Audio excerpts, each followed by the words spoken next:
Hello நண்பர்களே, நம்ம இப்போ உழைக்காம சோம்பேறியாக இருக்கும் ஒரு ஆமையின் கதையை தான் பார்க்க போகிறோம். சோம்பேறி ஆமை.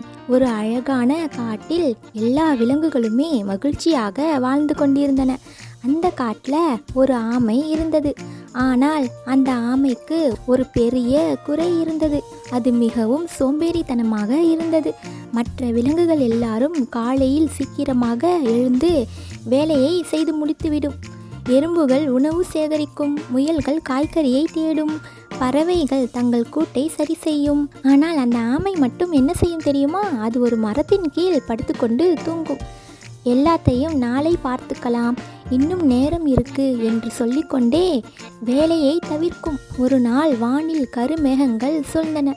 காட்டில் பெரிய மழைக்காலம் வரப்போகிறது என்று எல்லா விலங்குகளுமே உடனே உணவு சேகரிக்க ஆரம்பித்தது. மழை வந்தால் வெளியே போக முடியாது. அவைகள் கவலைப்பட்டது. ஆமைக்கு நண்பர்கள் சொன்னார்கள், ஆமை, நீயும் உணவு சேகரி, இல்லையெனில் கஷ்டப்படுவாய் என்று. ஆமை சிரித்தது. அதுக்கு இன்னும் நேரம் இருக்கு, நான் நாளைக்கு சேகரிக்கிறேன் என்று சொன்னது. ஆனால் அடுத்த நாள் கடுமையான மழை பெய்தது. வெகு நாட்களாக மழை நின்றதே இல்லை. எல்லா விலங்குகளுமே அவை சேகரித்த உணவை வைத்துக்கொண்டு பாதுகாப்பாக இருந்தன. ஆனால் ஆமை மட்டும் உணவில்லாமல் பசியாக இருந்தது. அது நண்பர்களிடம் சென்றது. எனக்கு உதவுங்கள், எனக்கு மிகவும் பசிக்கிறது.